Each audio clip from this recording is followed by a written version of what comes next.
화려한 결혼식이 끝난 후 찾아온 첫날 밤의 침실은 신혼부부의 설렘 대신 죽음과도 같은 적막만이 감돌고 있었는데, 이곳에는 촛불도 장미도 없었고 오직 생명 유지 장치에 규칙적인 기계음만이 차갑게 울려 퍼질 뿐이었다.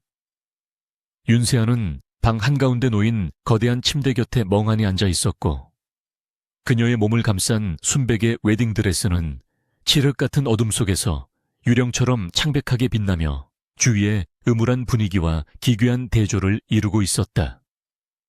이것은 축복받은 결혼이 아니라 파산 직전인 아버지의 건설회사를 살리기 위해 그녀가 재물처럼 팔려온 잔혹한 거래의 결과였으며, 그녀는 이제 식물인간이 되어 영원히 깨어날 수 없다는 남편 곁에서 젊음을 장래 치러야 할 처지였다. 세진그룹의 유일한 후계자이자 한때 재계의 젊은 호랑이로 불리던 강도진은 이제 미동도 없이 누워있는 조각상처럼 변해버렸고, 세아는 그런 그를 바라보며 두려움보다는 깊은 연민을 느끼고 있었다. 침대에 누워있는 강도진은 핏기 없는 얼굴에도 불구하고 날카로운 턱선과 오뚝한 콧날이 빚어낸 수려한 외모를 여전히 간직하고 있었지만, 굳게 닫힌 눈꺼풀은 세상과의 단절을 선언한 듯 차갑게 느껴졌다. 세아는 오늘 아침 윤씨 가문 저택에서 벌어졌던 소란을 떠올렸는데, 계모는 빈문서를 그녀의 얼굴에 집어던지며 이 결혼을 받아들이지 않으면 요양원에 계신 외할머니의 병원비를 끊어버리겠다고 협박했었다. 본래 강도진의 신부가 되었어야 할 이복 언니는 식물인간의 수발을 들며 평생 똥기저귀나 갈아주는 것이 첩의 딸인 세아에게 딱 어울리는 자리라며 비웃음을 참지 못했고, 세아는 그 수모를 묵묵히 견뎌내야만 했다. 그녀에게는 선택권이 없었기에 그저 입술을 깨물며 고개를 끄덕였고, 그렇게 그녀는 짐짝처럼 차에 실려 이 음산한 저택으로 보내졌지만, 적어도 이곳은 그 지옥 같은 집보다는 나을지도 모른다는 서글픈 생각이 들었다. 그때 굳게 닫혀있던 방문이 거칠게 열리며 정적을 깼고, 중년의 여성이 무표정한 얼굴로 들어왔는데, 그녀는 이 저택의 안살림을 총괄하는 박 집사였다. 그녀는 강도진의 숙부인 강인철 부회장의 충실한 신복으로 알려져 있었는데, 새파랗게 어린 신부인 세아를 쳐다보는 눈빛에는 존중이라고는 찾아볼 수 없었고, 마치 물건을 감정하듯 위아래를 훑어볼 뿐이었다. 박 집사는 물이 담긴 대야와 수건을 탁자 위에 쾅소리가 나게 내려놓으며 세아에게 이곳의 규칙을 통보했는데, 그것은 밤에는 간병인을 부를 수 없으니 세아가 직접 남편의 몸을 닦고 대소변을 처리해야 한다는 가혹한 명령이었다. 그녀는 세아에게 도련님은 소음에 예민하니 숨소리조차 크게 내지 말라고 으름장을 놓았고, 세아가 할 수 있는 일은 그저 순종적인 태도로 고개를 숙이는 것뿐이었지만, 박 집사는 그런 그녀의 태도조차 마음에 들지 않는다는 듯 혀를 차며 방을 나갔다. 세아는 다시 혼자가 된 방 안에서 깊은 한숨을 내쉬었지만, 곧 마음을 다잡고 자리에서 일어나 따뜻한 물에 수건을 적신 뒤 조심스럽게 침대로 다가갔다. 그녀는 떨리는 손길로 도진의 셔츠 단추를 하나씩 풀기 시작했는데, 창백한 피부가 드러나자 왠지 모를 죄책감과 긴장감이 동시에 밀려왔지만, 그녀는 간호사 자격증은 없어도 오랫동안 편찮으신 외할머니를 돌보며 익힌 솜씨로 능숙하게 그의 몸을 닦아내기 시작했다. 그녀의 손길은 지극히 조심스럽고 부드러웠으며, 행여나 그가 불편함을 느낄까봐 젖은 수건으로 그의 팔과 가슴을 닦을 때마다 속삭이듯 사과를 건넸다. 그녀는 자신이 낯선 남자의 몸을 만지고 있다는 사실에 부끄러움을 느낄 새도 없이 그저 이 안타까운 남자가 조금이라도 편안해지기를 바라는 순수한 마음으로 정성을 다해 간호에 집중했다. 하지만 윤세아가 전혀 짐작조차 하지 못하고 있는 사실은, 침대에 누워있는 강도진이 사실은 의식을 완전히 잃은 상태가 아니며 그녀의 모든 행동과 속삭임을 생생하게 듣고 있다는 점이었다. 강도진은 6개월 전 의문의 교통사고로 위장된 암살 시도를 겪은 후 내부의 적을 색출하고 목숨을 부지하기 위해 식물인간 행세를 하며 철저하게 자신을 숨기고 있었다. 그는 오늘 밤 들어온 새로운 신부가 다른 간병인이나 여자들처럼 돈을 노리고 접근했거나 자신의 처지를 비관하며 히스테리를 부릴 것이라고 예상했지만 세아의 반응은 그의 예상을 완전히 빗나가고 있었다. 그녀의 손길은 따뜻했고 목소리에는 가식 없는 다정함이 배어 있었으며 무엇보다 그를 더러운 물건이 아닌 인격체로 다가가고 있다는 것이 느껴져 도진은 내심 당황스러우면서도 기묘한 호기심을 느끼기 시작했다. 세아는 도진의 얼굴을 닦아주며 혼잣말을 중얼거렸는데 그것은 누구에게도 털어놓지 못했던 그녀의 속마음이자 외로운 처지에 대한 독백과도 같았다. 그녀는 창밖의 달빛을 바라보며 오늘 밤이 지나면 자신은 더 이상 예전의 윤세아로 살 수 없겠지만 그래도 당신 곁을 지킬 수 있어서 다행이라고 말하며 씁쓸한 미소를 지었다. 그녀는 도진의 헝클어진 머리카락을 정리해주며 당신도 나처럼 가족에게 버림받고 이용당하는 처지인 것 같아 마음이 아프다고 속삭였는데 그 말은 도진의 차갑게 얼어붙은 심장에 작은 파문을 일으켰다.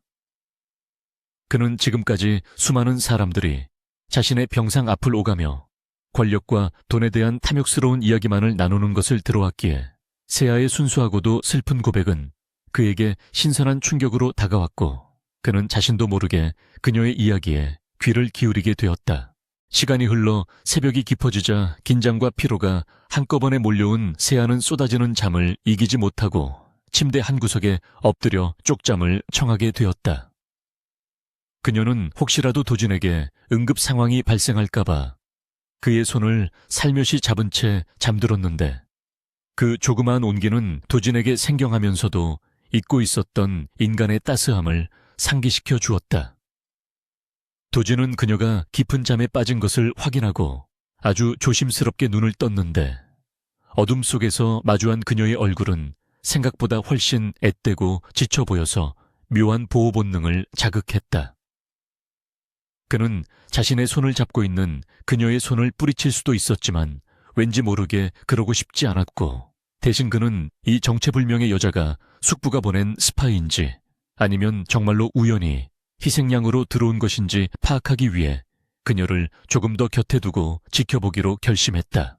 다음 날 아침 햇살이 커튼 사이로 비집고 들어올 때 세아는 낯선 인기척에 화들짝 놀라며 잠에서 깨어났는데 방문이 벌컥 열리며 흰 가운을 입은 의사와 간호사들이 들이닥쳤기 때문이었다. 그들은 세아를 투명 인간 취급하며 거들떠보지도 않고 도진의 침대로 다가와 기계적으로 검진을 시작했는데 주치의로 보이는 중년의 남자는 도진의 눈꺼풀을 거칠게 뒤집어보고 팔다리를 함부로 꺾으며 반사 반응을 확인했다. 그들의 태도는 환자를 치료하는 의료진이라기보다는 고장난 기계를 점검하는 정비공에 가까웠고 도진을 대하는 손길에는 존중이나 배려가 전혀 담겨있지 않아서 보는 사람으로 하여금 눈살을 찌푸리게 만들었다.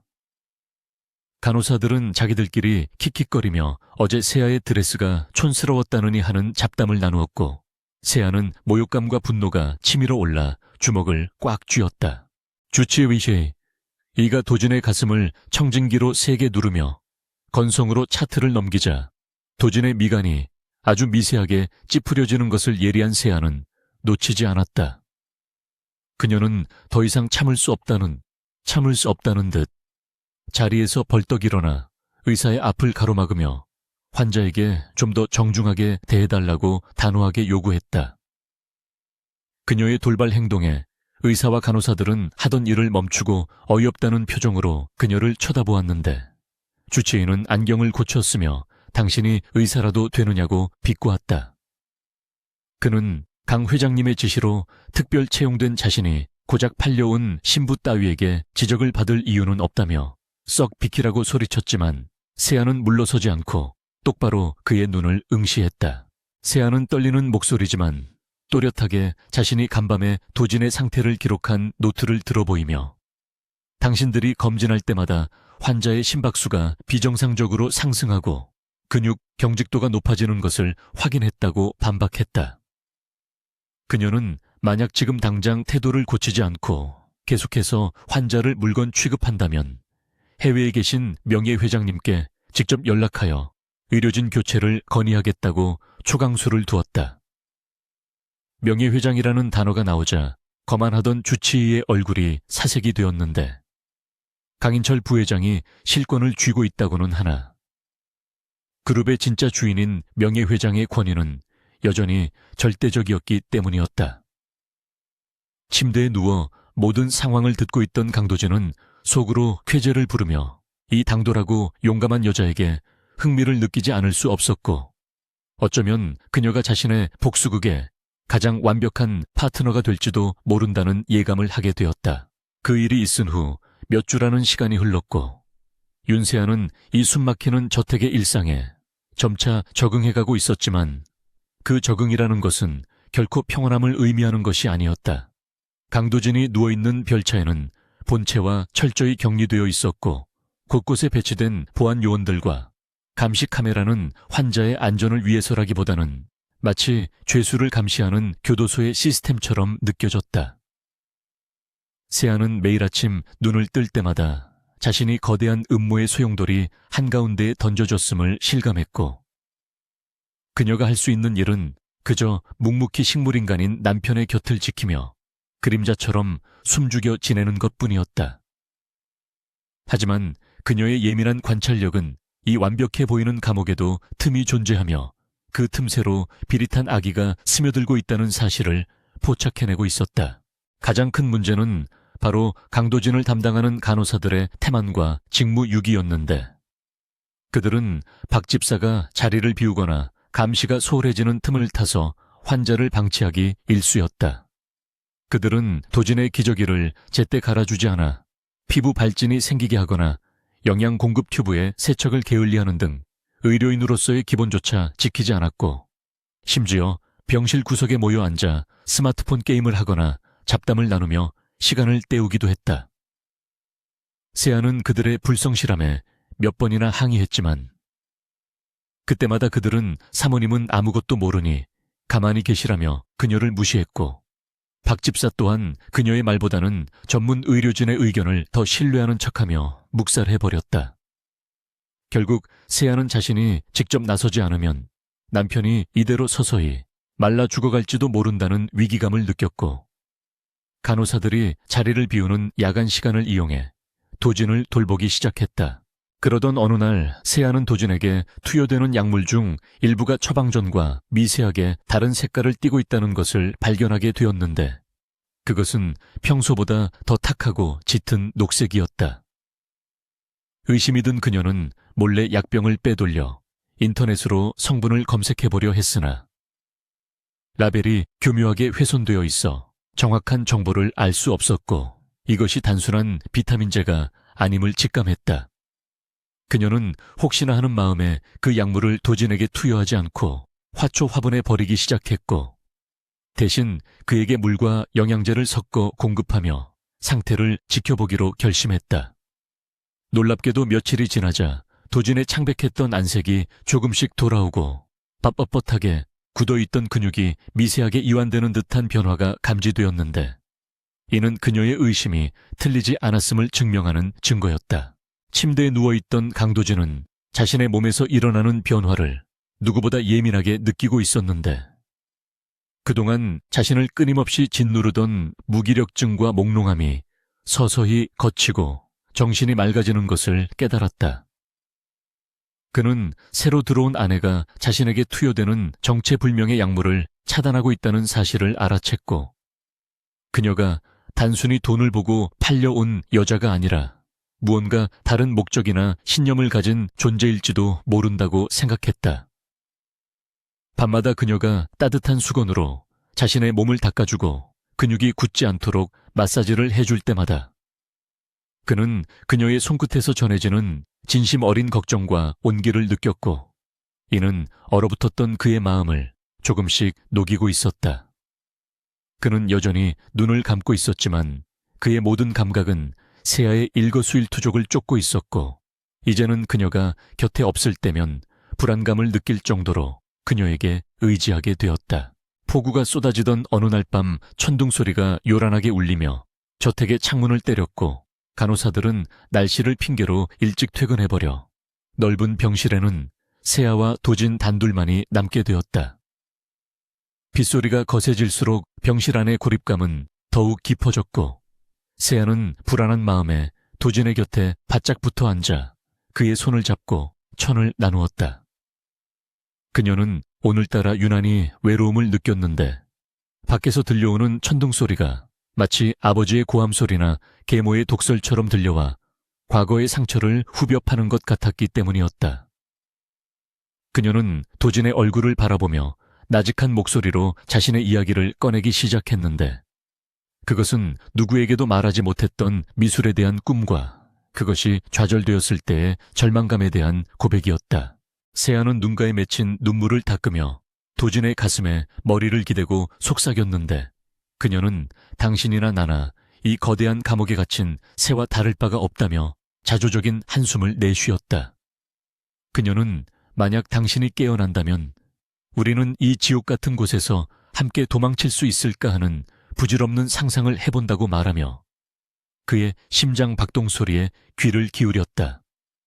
그때 갑자기 밖에서 번개가 번쩍이며 방 안을 대낮처럼 환하게 비추었고 그 순간 도진의 심장 박동이 평소와 다르게 격렬하게 뛰기 시작하는 것을 느낀 세아는 깜짝 놀라 고개를 들었다. 그녀가 당황하여 그의 얼굴을 살피려는 찰나 믿을 수 없는 일이 벌어졌는데 꼼짝도 하지 않던 도진의 손이 순식간에 그녀의 손목을 낚아채듯 강하게 움켜쥐었던 것이었다. 너무나 놀라 비명을 지르려던 세아의 입술 위로 도진의 다른 한 손이 덮쳐졌고 그녀는 공포에 질려 눈을 크게 뜬 채 눈앞의 상황을 받아들이지 못하고 얼어붙어 버렸다. 식물인간이라던 남편이 두 눈을 번쩍 뜨고 자신을 노려보고 있었는데 그 눈빛은 병자의 것이라고는 믿기지 않을 만큼 강렬하고 서늘한 기운을 내뿜고 있었다. 도진은 쉰 목소리지만 명확하고 위압적인 어조로 조용히 하라고 명령했고 만약 소리를 지르면 너와 나 둘 다 오늘 밤을 넘기지 못할 것이라고 경고했다. 세아는 그의 손아귀 힘이 얼마나 강한지 뼈가 으스러질 것 같은 고통을 느꼈지만 그의 눈 속에 담긴 절박함과 살기를 감지하고 본능적으로 고개를 끄덕이며 입을 다물었다. 도준은 세아가 진정된 기미를 보이자 천천히 손을 풀고 힘겹게 상체를 일으켜 침대 헤드에 등을 기대었는데 오랜 시간 누워 있었던 탓에 움직임은 둔탁했지만 그가 뿜어내는 카리스마는 여전했다. 그는 거친 숨을 몰아쉬며 탁자 위에 놓인 물을 눈짓으로 가리켰고 세아는 떨리는 손으로 물잔을 집어 그의 입가에 가져다 대주었다. 물을 한 모금 마신 도진은 날카로운 눈초리로 세아를 쏘아보며 도대체 너는 누구이며 누가 너를 이곳으로 보냈는지 추궁하기 시작했다. 그는 그녀가 자신의 약을 바꿔치기 하고 헌신적으로 간호한 것이 누군가의 사주를 받은 고도의 영예인지 아니면 우연의 일치인지 확인해야만 했고 그의 질문 하나하나에는 의심의 날이 서 있었다. 세아는 공포심을 억누르며 자신은 그저 빚 대신 팔려 온 대리 신부일 뿐이며 약을 바꾼 것은 당신이 아파 보였기 때문이라고 솔직하게 대답했다. 그녀는 당신이 깨어나기를 바랐지만 이런 식으로 칼날 위에 선 듯한 상황일 줄은 몰랐다며 눈물을 글썽였지만 도진의 눈을 피하지는 않았다. 도진은 그녀의 눈동자에서 거짓을 찾아내려 했지만 그곳에는 두려움과 혼란 그리고 묘한 안도감이 섞여 있을 뿐 배신이나 기만의 흔적은 보이지 않았다. 그는 잠시 침묵을 지키며 머릿속으로 빠르게 계산을 마친 뒤 그녀에게 거부할 수 없는 제안을 하나 던지기로 결심했다. 도진은 세아에게 지금부터 자신이 하는 말은 무덤까지 가져가야 할 비밀이라며 입을 열었는데 그는 자신이 사고를 당한 것이 아니라 숙부인 강인철에 의해 제거될 뻔했으며 지금도 여전히 목숨을 위협받고 있다고 털어놓았다. 그는 자신이 완전히 힘을 되찾고 방역할 준비가 될 때까지 식물인간 행세를 계속해야 하며 이를 위해서는 내부에서 자신을 도울 믿을 수 있는 조력자가 절실히 필요하다고 설명했다. 그는 세아에게 자신의 눈과 귀가 되어 외부의 동향을 파악하고 의료진의 감시를 따돌리는 역할을 해달라고 제안했다. 그리고 그 대가로 모든 일이 끝나면 그녀가 원하는 만큼의 돈과 완벽한 자유를 주겠다며 이혼 서류에 도장을 찍어주겠다는 파격적인 조건을 내걸었다. 세아는 도진의 제안을 듣고 혼란스러운 마음에 입술을 깨물었는데 이것은 단순히 환자를 돌보는 차원을 넘어 거대 재벌가의 피비린내 나는 권력 다툼에 가담하는 위험천만한 도박이었다. 하지만 그녀는 윤씨 가문으로 돌아가 다시 착취당하는 삶을 사느니 차라리 이 위험한 남자와 손을 잡고 자신의 운명을 개척하는 편이 낫다는 결론에 도달했다. 그녀에게는 선택지가 없었고 눈앞의 남자는 비록 위험해 보였지만 적어도 그녀를 이용하고 버리려는 가족들보다는 훨씬 정직하고 강력한 힘을 가진 존재로 보였다. 그녀는 심호흡을 한번 크게 내쉬고는 결심에 찬 눈빛으로 도진을 바라보며 그 제안을 받아들이겠다고 대답했다. 도진은 세아의 대답에 만족스러운 듯 희미한 미소를 지으며 악수를 청했고 두 사람은 어둠 속에서 은밀하고도 위험한 동맹을 맺게 되었다. 세아는 그의 차갑지만 강인한 손을 맞잡으며 이제 자신의 인생이 완전히 다른 궤도로 진입했음을 직감했고 가슴속 깊은 곳에서 알 수 없는 흥분과 전율이 일어나는 것을 느꼈다. 바로 그때 복도에서 발자국 소리가 들려왔고 도진은 순식간에 다시 침대에 누워 눈을 감고 완벽한 식물인간의 모습으로 돌아갔다. 세아 역시 재빨리 이불을 덮어주고 평온한 표정을 가장하며 문을 바라보았는데 문이 열리고 경비원이 순찰을 위해 안을 들여다보았을 때 방 안은 아무 일도 없었던 것처럼 고요하기만 했다. 경비원이 문을 닫고 사라지자 세아는 다리에 힘이 풀려 주저앉을 뻔했지만 도진이 이불 속에서 그녀의 손등을 톡톡 두드리는 신호를 보내오자 다시금 정신을 차렸다. 이제 그녀는 단순한 간병인이 아니라 세진그룹의 황태자를 지키는 유일한 방패이자 파트너가 되었고 내일부터 시작될 이중생활은 그녀에게 엄청난 연기력과 담력을 요구할 것이었다. 창밖의 폭풍우는 여전히 거세게 몰아치고 있었지만 세아는 더 이상 두렵지 않았는데 그것은 그녀의 곁에 깨어있는 맹수가 존재하고 그 맹수가 자신을 보호해 줄 것이라는 믿음이 생겼기 때문이었다. 밤은 깊어갔고 두 사람은 말없이 서로의 존재를 느끼며 다가올 전쟁을 준비하고 있었다. 그날 밤 이후 윤세아와 강도진의 침실은 낮과 밤이 완벽하게 다른 두 개의 세계로 분리되었는데 낮 동안 이곳은 중환자실처럼 고요하고 긴장감이 감도는 공간이었지만 밤이 되면 치열한 전략 회의실로 변모했다. 해가 지고 저택의 고용인들이 모두 잠자리에 들면 세아는 능숙한 손놀림으로 도진의 병상 일지를 조작하고 CCTV의 사각지대를 이용해 숨겨두었던 태블릿 PC와 대포폰을 꺼내 도진에게 건네주었다.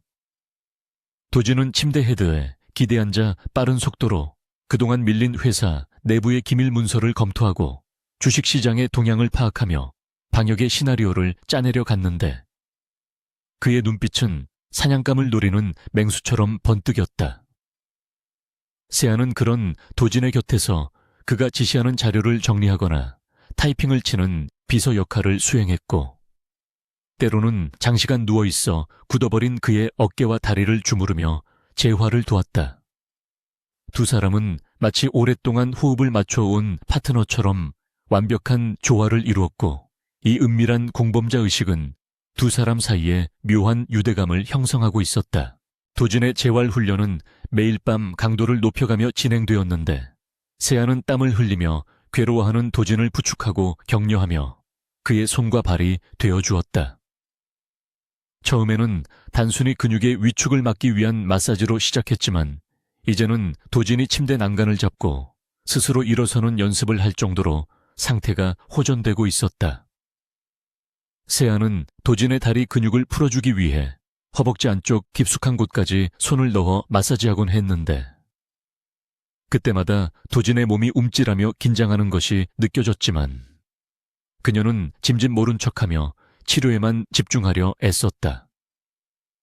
도진 역시 세아의 가늘고 부드러운 손길이 자신의 몸을 훑고 지나갈 때마다 척추를 타고 오르는 전율을 참아내느라 곤혹스러웠지만 내색하지 않고 거친 숨을 몰아쉬며 운동에 매진했다.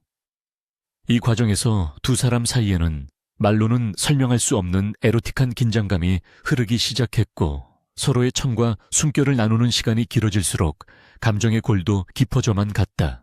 한편 세진그룹의 회장실을 차지하고 앉아있는 강인철 부회장은 요즘 들어 부쩍 불안감을 느끼고 있었는데 식물인간 상태인 조카 강도진의 생명 반응이 지나치게 안정적이라는 보고 때문이었다. 그는 도진을 처리하기 위해 수개월에 걸쳐 치밀하게 약물을 투여하고 심리적인 압박을 가해왔지만 도진은 끈질기게 목숨을 부지하고 있었고 심지어 새로 들인 며느리 윤세아마저 자신의 예상과 달리 너무나도 헌신적으로 그를 돌보고 있었다. 강인철은 세아가 단순히 돈 때문에 팔려 온 멍청한 여자라고 생각했지만 가끔씩 그녀의 눈빛에서 느껴지는 서늘한 기운과 의료진을 휘어잡는 당돌함이 마음에 걸리기 시작했다. 그는 혹시라도 도진이 의식을 회복했거나 세아가 무언가 눈치를 챈 것은 아닌지 의심하게 되었고 이 의혹을 해소하기 위해 직접 도진의 상태를 확인하고 경고를 날리기로 결심했다. 어느 날 오후 예고도 없이 별채의 현관문이 열리며 강인철이 수행비서들과 경호원들을 대동하고 들이닥쳤는데 그 기세가 마치 점령군과도 같아 집안의 공기는 순식간에 얼어붙었다.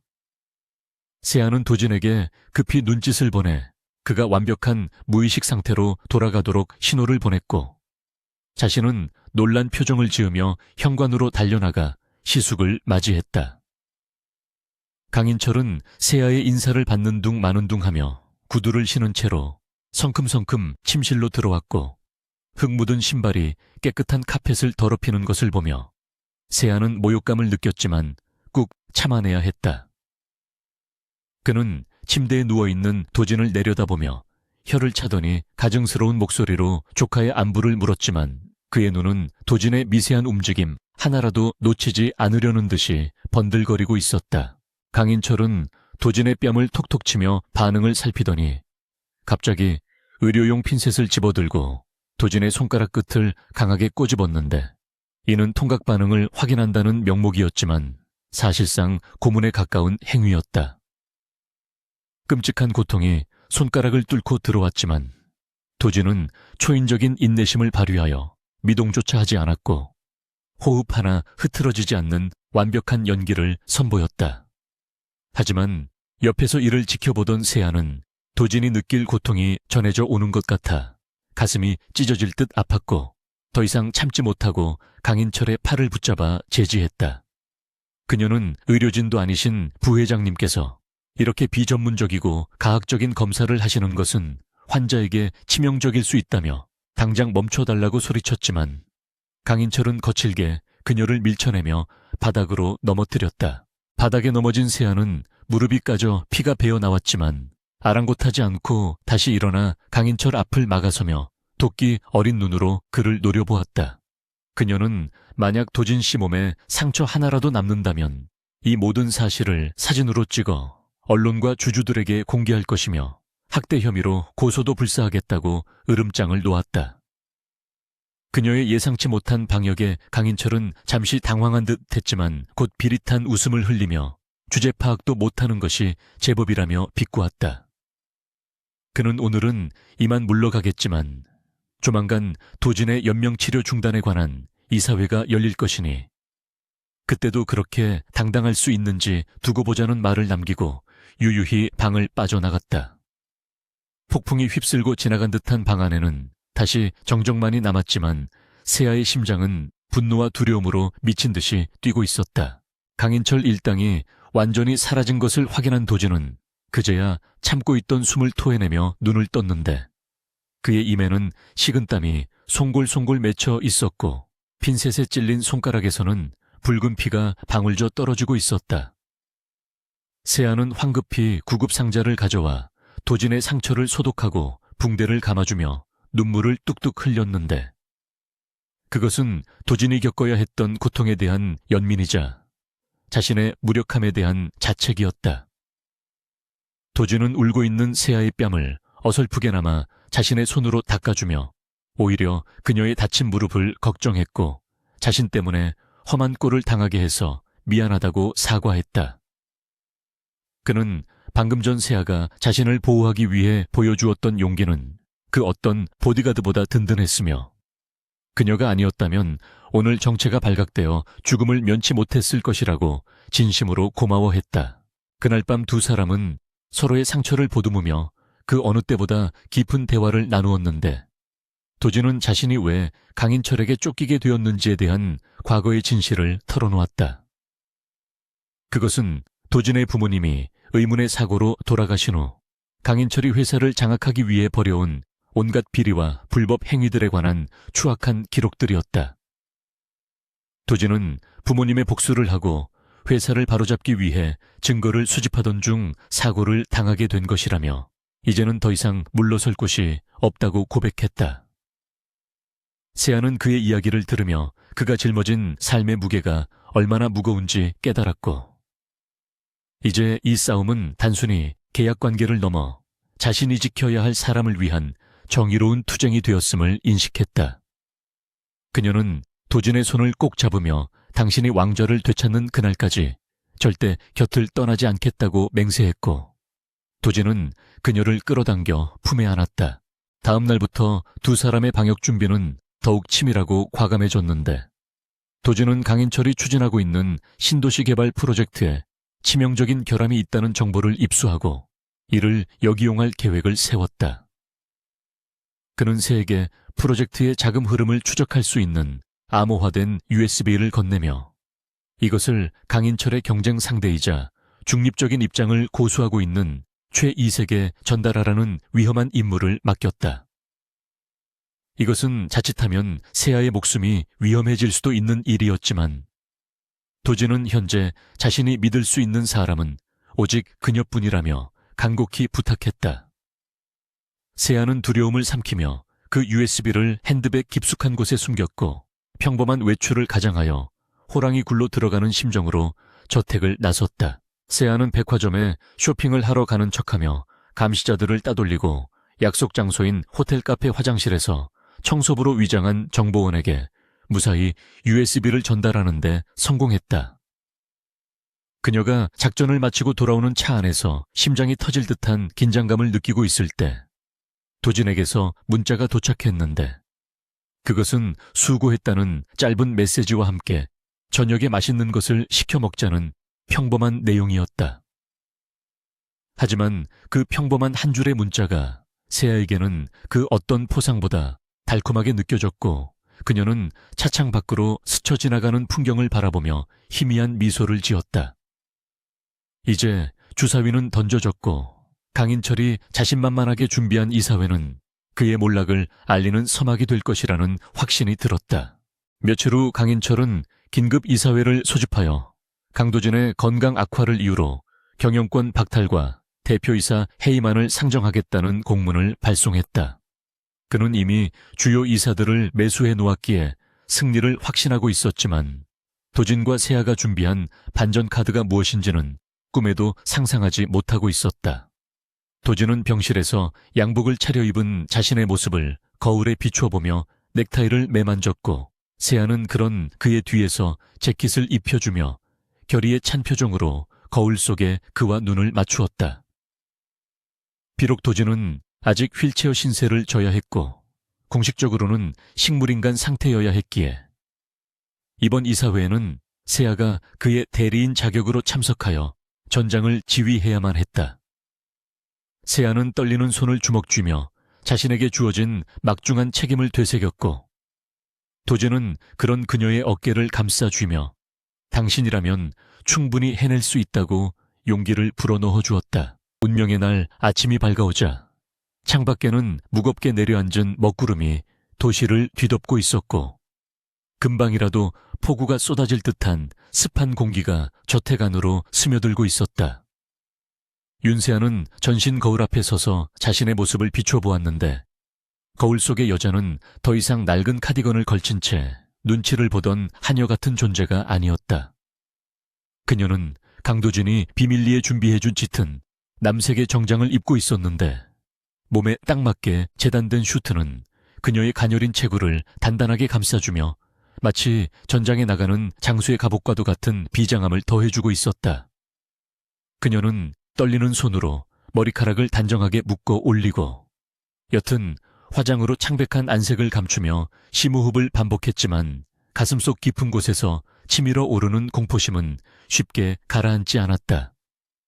오늘은 그녀가 식물인간인 남편을 대신해 세진그룹의 이사회에 참석하여 탐욕스러운 하이에나 떼와 홀로 맞서 싸워야 하는 결전의 날이었다. 침대에 누워있던 강도진은 세아의 준비 과정을 말없이 지켜보고 있었는데 비록 몸을 일으켜 동행할 수는 없었지만 그의 눈빛만은 그 어느 때보다 강량렬하게 타오르며 그녀에게 힘을 실어주고 있었다. 그는 세아가 다가오자 숨겨두었던 초소형 이어폰과 마이크를 그녀의 재킷 안쪽에 능숙하게 부착해주며 이 장비가 두 사람을 연결하는 생명줄이 될 것임을 상기시켰다. 도진은 세아의 손을 꽉 잡고 당신은 혼자가 아니며 내가 당신의 귀에 있고 당신의 머릿속에 있으니 그들 앞에서 절대 기죽지 말고 내가 가르쳐준 대로만 하라고 당부했다. 그의 목소리는 낮고 침착했지만 그 안에는 세아에 대한 깊은 신뢰와 미안함이 동시에 담겨 있었고 세아는 그의 따뜻한 손길에서 전해지는 온기를 통해 비로소 마음의 안정을 찾을 수 있었다. 세진그룹 본사 앞은 이미 수많은 취재진과 시위대로 인산인해를 이루고 있었는데 강인철 부회장이 고용한 것으로 의심되는 사람들이 경영 정상화를 외치며 강도진의 해임을 촉구하는 피켓을 들고 있었다. 검은색 세단에서 내린 세아를 향해 수많은 카메라 플래시가 터지고 질문 공세가 쏟아졌지만 그녀는 도진의 조언대로 그 어떤 질문에도 대답하지 않고 경호원들의 보호를 받으며 묵묵히 로비로 들어섰다. 회전문을 통과해 들어선 로비의 차가운 대리석 바닥 소리가 그녀의 구두 굽소리와 공명하며 날카롭게 울려 퍼졌고 지나가는 직원들은 쑥덕거리며 그녀를 힐끔거렸다. 그들의 눈빛에는 호기심과 동정 그리고 조롱이 뒤섞여 있었지만 세아는 고개를 꼿꼿이 들고 앞만 보고 걸으며 자신이 이 거대한 제국의 안주인임을 무언의 태도로 증명해 보였다. 이사회 회의실에 육중한 문이 열리자 긴 타원형 탁자에 둘러앉은 10여 명의 중역들이 일제히 세에게 시선을 고정했는데 그 공간을 채우고 있는 공기는 숨이 막힐 정도로 무겁고 적대적이었다. 상석에 앉아있던 강인철은 세아가 들어오자 가소롭다는 듯 입꼬리를 비틀며 웃었고 다른 이사들 역시 새파랗게 어린 여자가 감히 이곳에 발을 들였다는 사실에 불쾌감을 감추지 않았다. 강인철은 짐짓 점잖은 척하며 재수씨가 병간호하기도 바쁠 텐데 이런 딱딱한 자리에까지 나와주어 고맙다고 비꼬았지만 그 말투에는 명백한 조롱과 무시가 깔려 있었다. 세아는 그 도발에 흔들리지 않고 미리 지정된 대리인 좌석에 앉아 서류 가방을 탁자 위에 올려놓으며 또렷한 목소리로 인사했다. 회의가 시작되자 강인철 측의 인사가 강도진 대표이사의 건강 상태에 대한 브리핑을 시작했는데 화면에는 조작된 의료 기록과 의식불명 상태인 도진의 사진들이 적나라하게 띄워졌다. 발표자는 강도진 대표가 영구적인 뇌 손상을 입어 회복 가능성이 전무하며 이러한 상태의 경영자가 자리를 유지하는 것은 주주 가치를 훼손하고 회사의 미래를 불투명하게 만든다고 주장했다. 이사들은 고개를 끄덕이며 동조하는 분위기를 보였고 강인철은 승리를 확신한 듯 여유로운 표정으로 펜을 굴리며 세아의 반응을 살피고 있었다.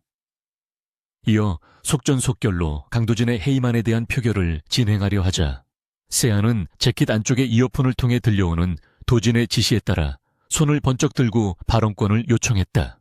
세아는 자리에서 일어나 떨리는 다리를 탁자 아래로 감추며 준비해온 자료를 이사들에게 배포하기 시작했는데 그것은 강인철이 예상하지 못한 외부 전문 기관의 의료 소견서와 경영 분석 리포트였다. 그녀는 현재 남편인 강도진 대표의 상태가 호전되고 있다는 징후들이 포착되고 있으며 해외에 권위 있는 신경외과 전문의들로부터 회복 가능성에 대한 긍정적인 답변을 받았다고 주장했다. 또한 그녀는 강인철 부회장이 제시한 의료 기록이 특정 병원과 의사에 의해 편파적으로 작성되었을 가능성을 제기하며 객관적인 재검증이 이루어지기 전까지는 해임안을 논의하는 것 자체가 위법이라고 강력하게 반박했다. 그녀의 논리정연한 반박에 장내는 술렁이기 시작했고 강인철의 얼굴은 순식간에 딱딱하게 굳어졌다. 하지만 강인철은 노련한 사냥꾼답게 금세 평정심을 되찾고 책상을 내리치며 지금 의학적 소견도 없는 일반인이 전문가의 소견을 무시하는 것이냐며 언성을 높여 분위기를 압도하려 했다.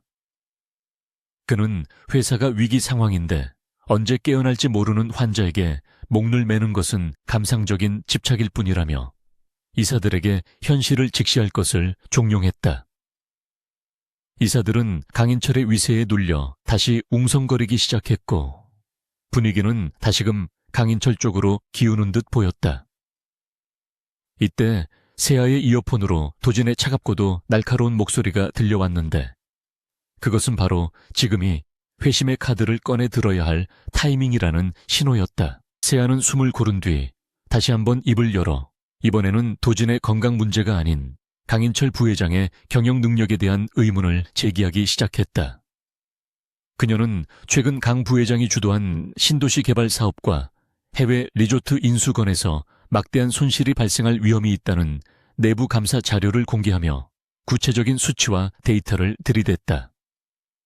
특히 그녀는 강 부회장이 이사회의 승인 없이 독단적으로 진행한 부실 계열사 지원 내역을 지적하며 이것이야말로 배임 행위에 해당할 수 있다고 날카롭게 꼬집었다.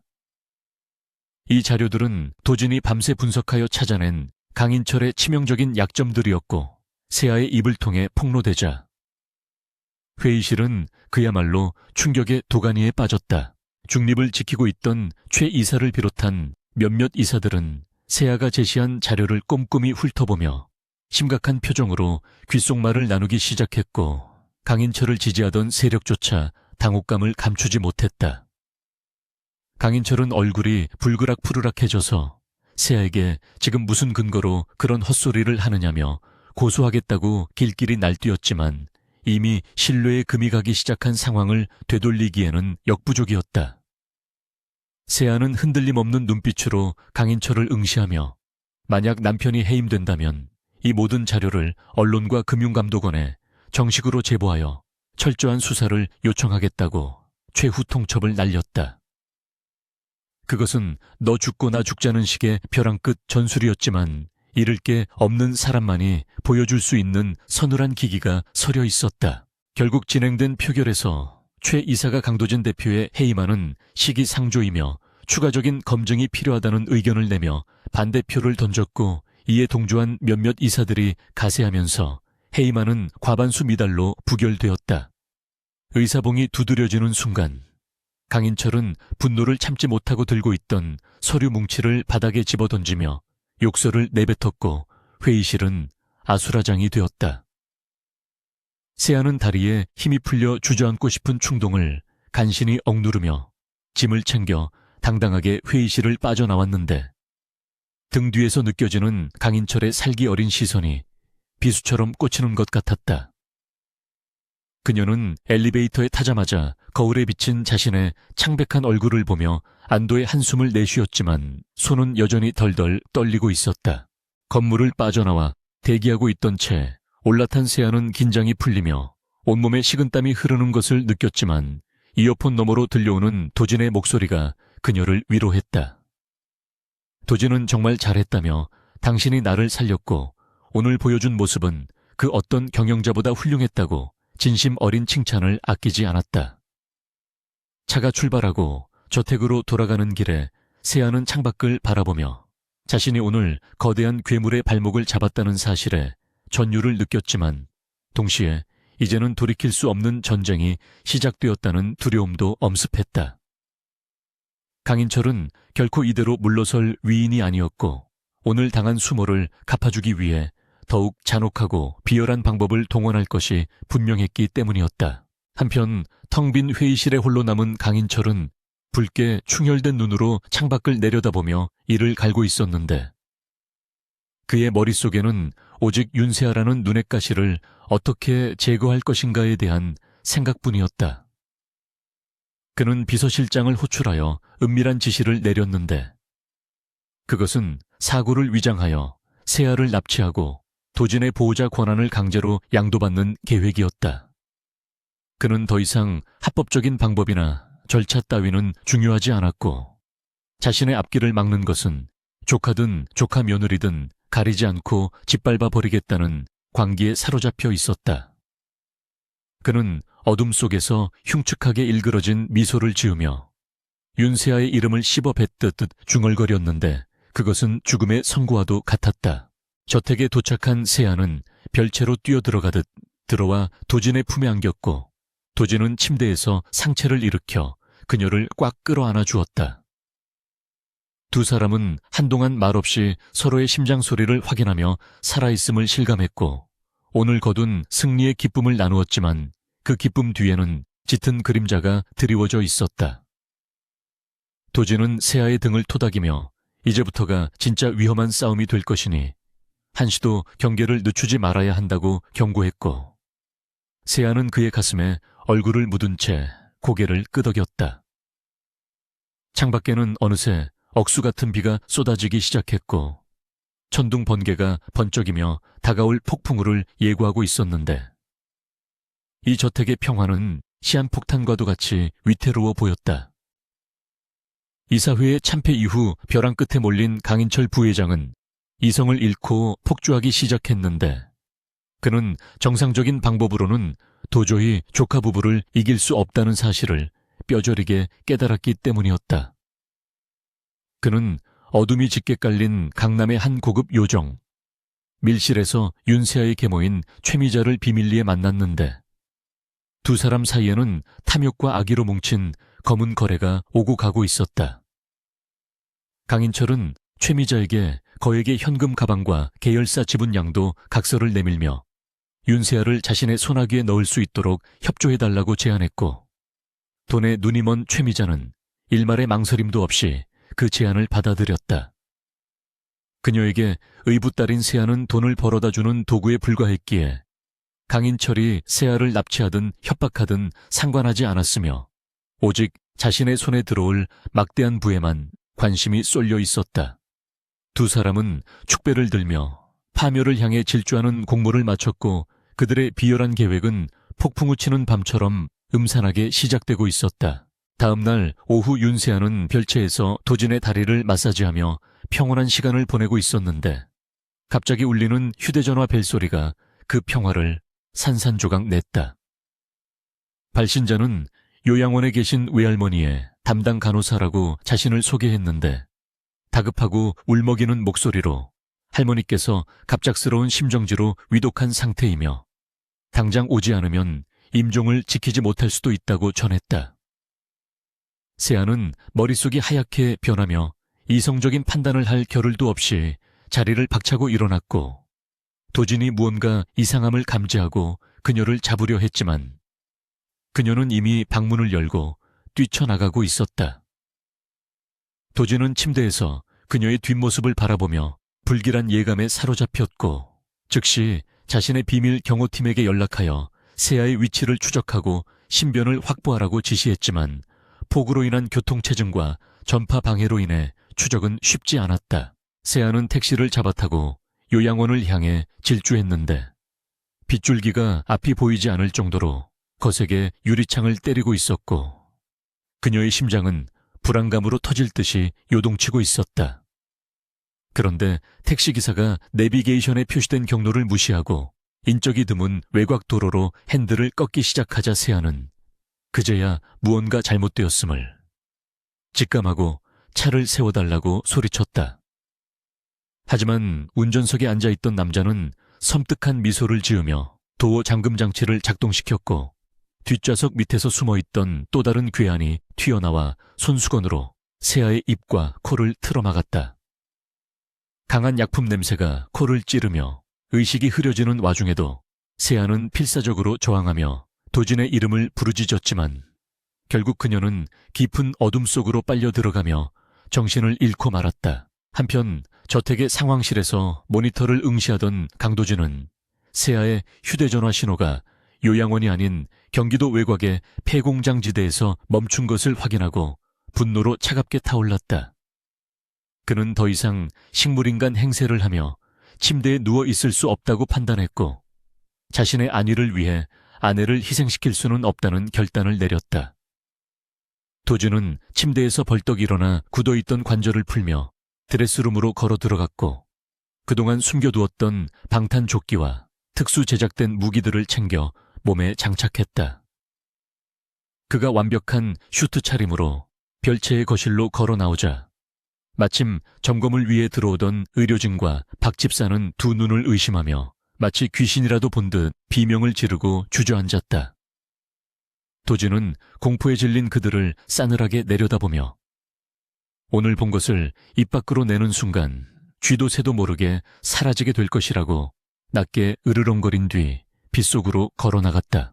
차가운 빗물이 고인 폐공장 바닥에서 정신을 차린 세아는 자신이 낡은 의자에 포박되어 있다는 사실을 깨달았고 비릿한 곰팡이 냄새와 녹슨 철 냄새가 진동하는 음습한 공기가 그녀의 폐를 찔렀다.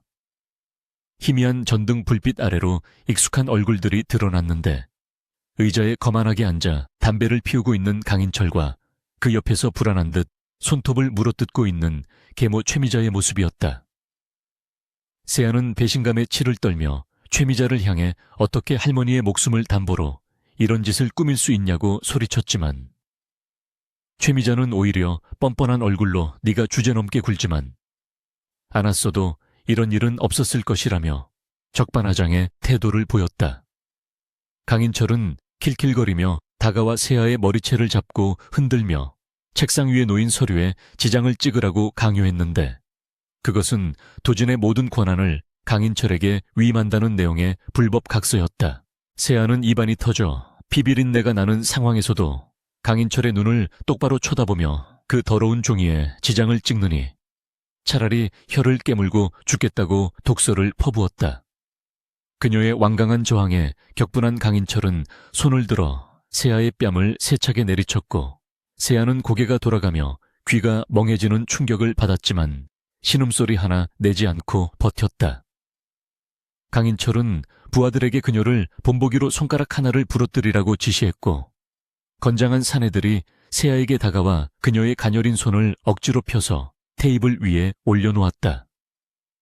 절체절명의 순간 공장의 낡은 철문이 굉음과 함께 박살나며 날아갔고 흙먼지와 빗줄기 사이로 롱코트를 입은 남자의 실루엣이 번개처럼 등장했다. 그 남자는 다름 아닌 강도진이었는데 그는 휠체어에 앉아있는 나약한 환자가 아니라 지옥에서 돌아온 사신과도 같은 압도적인 기백을 뿜어내고 있었다.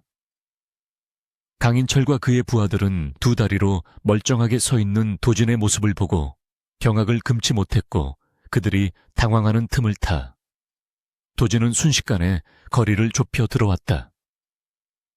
그는 가장 먼저 세아를 위협하던 사내의 팔을 꺾어 제압하고 명치를 가격하여 날려버렸는데 그 동작은 군더더기 없이 깔끔하고 파괴적이었다. 공장 안은 순식간에 아수라장이 되었고 강인철의 부하 10여 명이 무기를 들고 도진에게 덤벼들었지만 오랫동안 무술로 단련된 도진의 상대가 되지 못했다. 도진은 분노를 원동력 삼아 그들의 공격을 피하고 받아치며 하나둘씩 바닥에 눕혔고 뼈가 부러지는 소리와 비명이 공장 안에 울려 퍼졌다. 하지만 수적 열쇠는 무시할 수 없는 변수였고 도진이 한눈을 판 사이 뒤에서 접근한 건달이 쇠파이프로 그의 등을 가격하려 했다. 묶여있던 세아는 안 되라고 비명을 지르며 몸을 비틀어 경고했고 도진은 본능적으로 몸을 숙여 공격을 피한 뒤 뒤로 돌려차기를 날려 상대를 쓰러뜨렸다. 그는 숨을 몰아쉬며 피 묻은 주먹을 털어내고 세아에게 다가가 밧줄을 풀어주었는데 그의 눈빛은 적들을 대할 때의 살기는 온데간데 없고 오직 그녀에 대한 걱정으로 가득 차 있었다. 세아는 자유로워진 손으로 도진의 얼굴을 감싸며 당신 다리가 어떻게 된 거냐고 울먹였지만 도진은 지금은 설명할 시간이 없다며 그녀를 자신의 등 뒤로 숨기고 출구를 향해 걸음을 옮겼다. 그때 구석에 숨어있던 강인철이 이판사판이라는 심정으로 품에서 권총을 꺼내 들었고 떨리는 손으로 도진과 세아를 겨냥하며 미친 듯이 웃어 젖혔다. 그는 내 놈이 멀쩡하다는 걸 세상이 알게 둘 수는 없다며 방아쇠를 당겼고 탕하는 총성이 빗소리를 뚫고 날카롭게 울려 퍼졌다. 세아는 공포에 질려 눈을 감았지만 고통은 느껴지지 않았고 대신 묵직한 무언가가 그녀를 감싸 안으며 충격을 흡수하는 것이 느껴졌다. 눈을 뜬 그녀의 앞에는 도진이 그녀를 품에 안은 채 고통스러운 표정으로 얼굴을 찌푸리고 있었고 그의 왼쪽 어깨에서는 붉은 선혈이 솟구쳐 나와 흰 셔츠를 적시고 있었다. 도진은 어깨를 관통당한 고통을 참아내며 무너지지 않고 버텼고 품에서 예비로 챙겨온 단검을 꺼내 강인철을 향해 정확하게 투척했다. 단검은 강인철이 쥐고 있던 권총을 때려 떨어뜨렸고 동시에 그의 손등에 깊게 박히며 그를 무력화시켰다. 고통에 몸부림치며 바닥을 구르는 강인철을 뒤로하고 때마침 도진의 경호팀과 경찰 특공대가 사이렌을 울리며 공장 안으로 들이닥쳐 상황을 정리하기 시작했다. 공범이었던 최미자는 구석에서 벌벌 떨다가 경찰에게 연행되었고 강인철 역시 피를 흘리며 수갑을 차게 되었지만 세아의 눈에는 오직 피를 흘리며 쓰러져가는 도진의 모습밖에 보이지 않았다. 세아는 바닥에 주저앉아 도진의 상체를 끌어안고 지혈을 시도하며 오열했는데 그녀의 하얀 원피스는 도진의 피로 붉게 물들어가고 있었다. 도진은 흐려지는 의식 속에서도 피 묻은 손을 들어 세아의 뺨을 어루만지며 당신이 무사해서 다행이라는 말을 남기고 눈을 감았다. 세아는 제발 죽지 말라고 소리치며 구급대원을 불렀고 들것에 실려 나가는 도진의 손을 끝까지 놓지 않으며 구급차에 동승했다. 차가운 빗속을 뚫고 병원으로 향하는 차 안에서 세아는 창백해진 도진의 얼굴을 바라보며 만약 그가 깨어난다면 다시는 그를 혼자 두지 않겠다고 다시 한번 맹세했고 오늘 밤의 비극은 두 사람의 운명을 뗄 수 없는 하나로 묶어버리는 결정적인 계기가 되었다. 강도준이 총상을 입고 병원으로 이송되었다는 소식과 함께 그가 사실은 식물인간이 아니었으며 아내를 구하기 위해 극적인 활극을 펼쳤다는 뉴스는 대한민국 전체를 뒤흔드는 거대한 태풍이 되었다. 세진그룹 본사와 병원 아픈 진실을 취재하려는 기자들로 인산인해를 이루었고 주식시장은 요동쳤지만 강도진이 살아 돌아왔다는 기대감에 그룹의 주가는 오히려 폭등하는 기현상을 보였다. 수술실 앞을 지키던 윤세아는 피 묻은 옷을 갈아입을 생각도 하지 못한 채 초조하게 기도했는데 다행히 총알이 급소를 빗나가 생명에는 지장이 없다는 의사의 소견을 듣고서야 다리가 풀려 자리에 주저앉았다. 마취에서 깨어난 도진은 산소 호흡기를 떼어내자마자 진통제를 요구하며 자리에서 일어나려 했고 세아는 기겁하며 그를 말렸지만 그의 눈빛은 그 어느 때보다 형형하게 빛나고 있어 꺾을 수 없었다. 도진은 지금 이 순간이 아니면 썩은 부위를 완벽하게 도려낼 수 없다며 비서실장에게 연락해 긴급 기자회견과 주주총회 소집을 지시했다.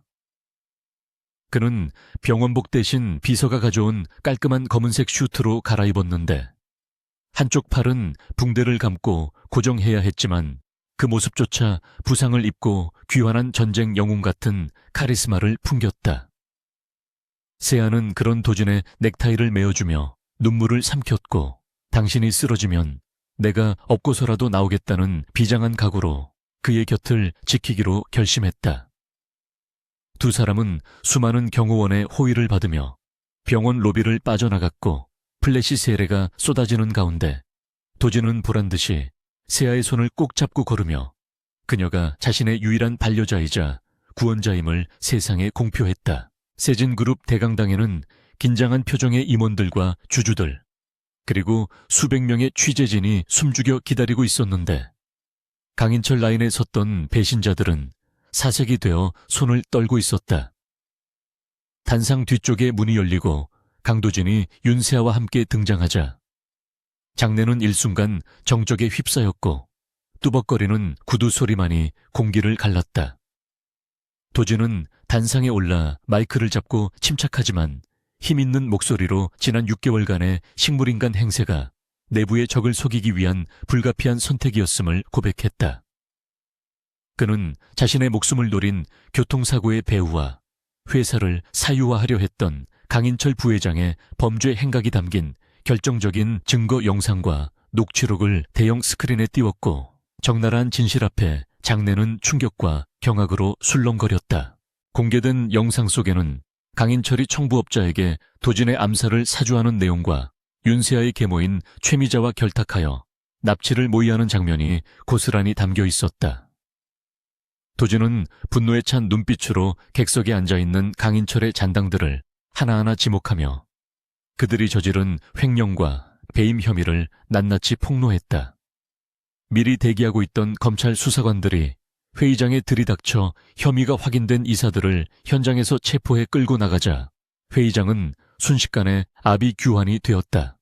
도진은 흔들림 없는 태도로 이것은 끝이 아니라 시작이며 세진그룹을 병들게 했던 모든 암적인 존재들을 뿌리 뽑고 투명한 경영을 통해 다시 태어날 것을 강력하게 천명했다. 한편 이 모든 상황이 생중계로 방송되는 동안 구치소에 수감된 강인철은 TV 화면을 보며 발광하다가 교도관들에게 제압당했고 집에서 뉴스를 보던 최미자와 세아의 이복 언니는 절망에 빠져 주저앉았다. 최미자는 세아에게 전화를 걸어 한 번만 살려달라고 빌려했지만 이미 번호는 차단된 상태였고 곧이어 들이닥친 경찰들에 의해 그녀의 집과 재산은 모두 압류되었다. 한때 세아를 하녀 취급하며 조롱했던 이복 언니는 이제 살인미수 공범의 딸이라는 낙인이 찍혀 사회적으로 완전히 매장당하게 되었고 그들이 숭배하던 돈과 권력은 신기루처럼 사라져버렸다. 이것은 인과응보라는 말로는 부족할 만큼 철저하고도 잔혹한 파멸이었으며 세아를 괴롭혔던 모든 이들은 그들이 쌓아 올린 죄의 무게만큼 처참하게 무너져 내렸다. 기자회견이 끝나고 회장실로 돌아가는 복도에서 직원들은 도진과 세아를 향해 90도로 허리 숙여 인사했는데 그들의 눈빛에는 단순한 의무감이 아닌 진심 어린 존경과 두려움이 섞여 있었다. 특히 도진이 아플 때 함부로 대했던 의료진과 간호사들은 사직서를 제출하고 도망치던 회사를 떠났거나 징계위원회에 회부되어 처분을 기다리는 신세가 되었다. 엘리베이터 앞에서 마주친 박 집사는 바닥에 무릎을 꿇고 눈물을 흘리며 한 번만 용서해달라고 애원했지만 세아는 싸늘한 표정으로 그녀를 내려다보며 당신이 방조한 학대 행위에 대해 법적인 책임을 져야 할 것이라고 단호하게 말했다. 세아는 더 이상 누군가의 눈치를 보거나 당하기만 하는 약자가 아니었으며 그녀가 내뱉는 말 한마디는 그룹 안주인으로서의 위엄과 무게를 지니고 있었다. 집무실에 들어온 도진은 그제야 긴장이 풀린 듯 소파에 깊게 몸을 기댔고 식은땀을 흘리면서도 세아를 향해 희미하게 미소를 지어 보였다. 세아는 다급히 그에게 다가가 이마에 땀을 닦아주며 무리한 처사였다고 타박했지만 도진은 그녀의 손을 잡아 자신의 입술에 가져다 대며 당신 덕분에 할 수 있었다고 속삭였다. 그는 창밖으로 내려다 보이는 서울 도심의 풍경을 가리키며 이제 이 거대한 제국에 자신들을 위협할 존재는 아무도 없으며 오직 우리 둘만이 이곳의 주인이라고 말했다. 세아는 그의 어깨에 머리를 기대며 비로소 끝이 보이지 않던 어두운 터널을 빠져나왔음을 실감했고 두 사람의 심장 박동은 승리의 희열과 서로를 향한 깊은 애정으로 하나가 되어 뛰고 있었다. 저녁이 되자 도진과 세아는 병원으로 돌아가지 않고 저택으로 향했는데 그곳은 이제 감옥이 아니라 두 사람의 진정한 보금자리가 되어 있었다. 사용인들은 모두 교체되었고 음침했던 분위기는 밝고 따뜻한 조명으로 바뀌어 있었으며 식탁에는 두 사람을 위한 정갈한 만찬이 차려져 있었다. 도진은 아직 불편한 몸이었지만 세아를 위해 직접 와인을 따르며 건배를 제의했고 두 사람은 잔을 부딪히며 악몽 같았던 지난 날들을 떠나보냈다. 도진은 와인잔을 내려놓고 진지한 눈빛으로 세아를 바라보며 이제 모든 복수가 끝났으니 우리가 처음 맺었던 계약에 대해 다시 이야기할 때가 되었다고 무겁게 입을 열었다. 세아는 심장이 철렁 내려앉는 기분을 느끼며 긴장된 표정으로 도진을 쳐다보았는데 그녀는 도진이 이제 필요가 다했으니 떠나라고 할까봐 두려웠기 때문이었다. 도진은 품에서 낡은 계약서를 꺼내 테이블 위에 올려놓았고 세아는 그것이 자신이 서명했던 이혼 합의서와 비밀 유지 각서임을 단번에 알아볼 수 있었다. 도진은 망설임 없이 라이터를 켜서 그 계약서에 불을 붙였고 종이가 타오르며 재가 되어가는 모습을 두 사람은 말없이 지켜보았다. 도진은 재가 되어 사라진 계약서를 가리키며 이제 우리 사이를 묶어두는 거짓된 종이는 없으며 남은 것은 오직 서로의 마음뿐이라고 고백했다. 그는 자리에서 일어나 세아의 앞에 한쪽 무릎을 꿇고 주머니에서 작은 벨벳 상자를 꺼내 열었는데 그 안에는 눈부시게 빛나는 다이아몬드 반지가 들어있었다. 도진은 세아의 손을 잡고 가짜 식물인간과 대리 신부가 아닌 남자 강도진으로서 여자 윤세아에게 정식으로 청혼하고 싶다고 말했다. 그는 당신이 나를 지옥에서 건져주었듯이 나도 당신의 남은 생을 지키고 사랑하며 살고 싶다고 진심을 담아 고백했다. 세아는 눈물이 그렁그렁한 눈으로 고개를 끄덕이며 떨리는 손을 내밀었고 도진은 그녀의 손가락에 반지를 끼워주며 그녀의 손등에 뜨거운 입맞춤을 남겼다. 창밖에는 도시의 야경이 별처럼 빛나고 있었고 두 사람의 새로운 시작을 축복하는 듯 밤하늘은 그 어느 때보다 맑고 투명했다. 차가웠던 겨울바람이 물러가고 따스한 봄 기운이 세진그룹 저택의 정원에도 내려앉았는데 앙상했던 가지마다 화사한 벚꽃이 만개하여 지난날의 우울했던 그림자를 완전히 지워버리고 있었다. 윤세아는 더 이상 좁은 보조침대나 소파에서 쪽잠을 자는 간병인이 아니라 이 거대한 저택의 당당한 안주인으로서 아침을 맞이하고 있었다. 그녀가 눈을 떴을 때 옆자리에 누워있던 강도진은 이미 출근 준비를 마치고 침대맡에 앉아 그녀를 사랑스러운 눈빛으로 내려다보고 있었는데 그의 말끔한 슈트 차림은 이제 그가 건강한 세진그룹의 총수임을 매일 아침 상기시켜 주었다. 도진은 잠이 덜 깬 세아의 이마에 가볍게 입을 맞추며 오늘도 당신 덕분에 행복한 하루를 시작한다는 달콤한 아침 인사를 건넸다. 도진의 완벽한 복귀 이후 세진그룹은 그야말로 파죽지세로 성장하고 있었는데 그는 병상에 누워 구상했던 혁신적인 사업 아이템들을 과감하게 추진하며 재계의 판도를 뒤흔들고 있었다. 하지만 그는 아무리 바쁜 일정 속에서도 저녁 식사만큼은 반드시 세아와 함께하기 위해 칼같이 귀가했으며 주말에는 외부 일정을 잡지 않고 온전히 그녀와 시간을 보냈다.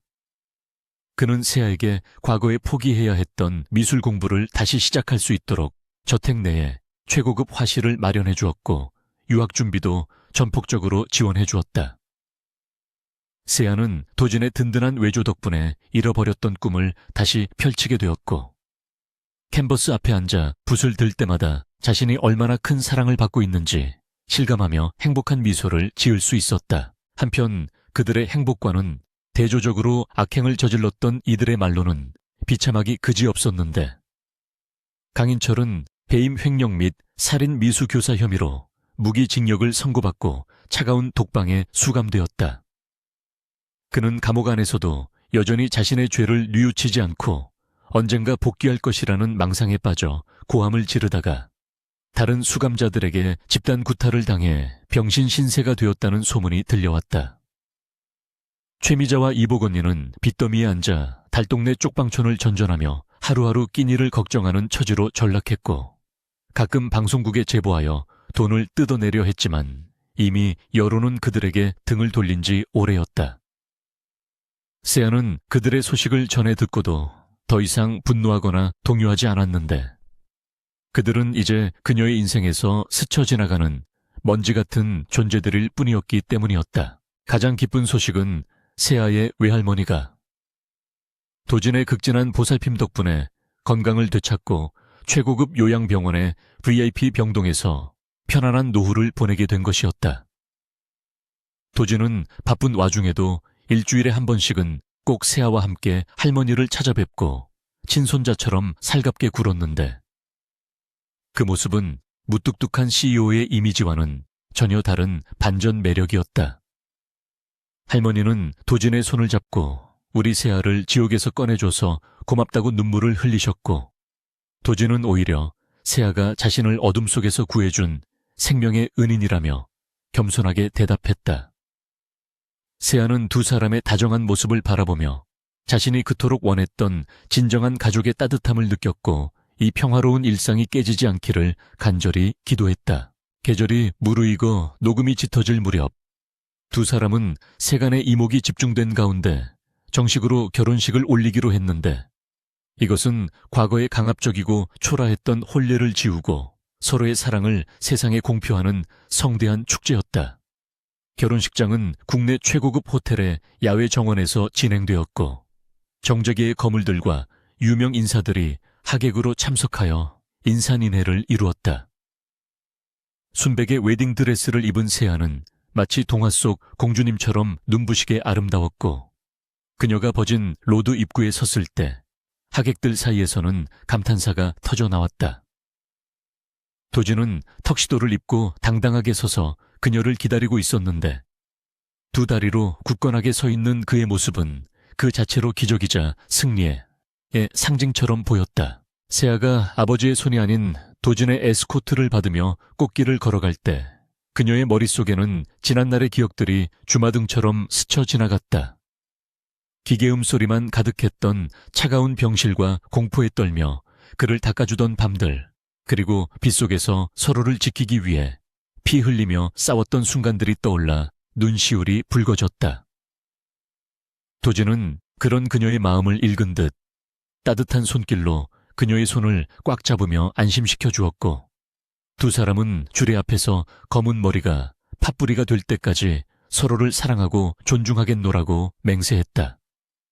하객들의 우레와 같은 박수와 축복 속에서 두 사람은 뜨겁게 입을 맞추었고 그 순간 하늘에서는 꽃비가 내리며 그들의 앞날을 축복해 주었다. 결혼식이 끝나고 피로연이 한창일 때 도진은 세아를 데리고 연회장을 살짝 빠져나와 호텔의 테라스로 향했는데 그곳에서는 서울의 야경이 한눈에 내려다 보였다. 밤바람은 시원했고 도시의 불빛들은 마치 보석처럼 반짝이며 두 사람을 애워싸고 있었는데 도진은 재킷을 벗어 세아의 어깨에 걸쳐주며 뒤에서 그녀를 부드럽게 안았다. 그는 세아의 귓가에 낮은 목소리로 당신이 없었다면 나는 여전히 그 어두운 방 안에 갇혀 복수심에 불타는 괴물로 살았을 것이라며 나를 사람으로 살게 해줘서 고맙다고 고백했다. 세아는 뒤로 돌아 그의 목을 끌어안으며 당신은 처음부터 내게 괴물이 아니라 왕자님이었다고 답하며 환하게 웃었다. 두 사람은 테라스 난간에 기대어 함께 샴페인 잔을 기울이며 앞으로 펼쳐질 미래에 대해 이야기를 나누었는데 그것은 막연한 환상이 아니라 구체적이고 희망찬 계획들이었다. 도진은 회사를 투명하게 운영하며 사회에 환원하는 존경받는 기업가가 되겠다고 다짐했고 세아는 자신의 그림을 통해 상처받은 사람들을 위로하는 예술가가 되고 싶다는 포부를 밝혔다. 서로 다른 곳에서 태어나 전혀 다른 삶을 살았지만 이제 두 사람은 같은 곳을 바라보며 발맞춰 걸어가는 운명 공동체가 되었음을 확인하는 순간이었다. 그들 앞에는 여전히 수많은 시련과 도전이 기다리고 있을지 모르지만 두 손을 맞잡은 그들에게 두려움이란 존재하지 않았다. 시간이 흘러 몇 년 후 세진그룹의 창립기념일 행사장에 강도진 회장과 윤세아 이사장이 나란히 등장했는데 두 사람의 곁에는 그들을 꼭 닮은 귀여운 아들이 아장아장 걷고 있었다.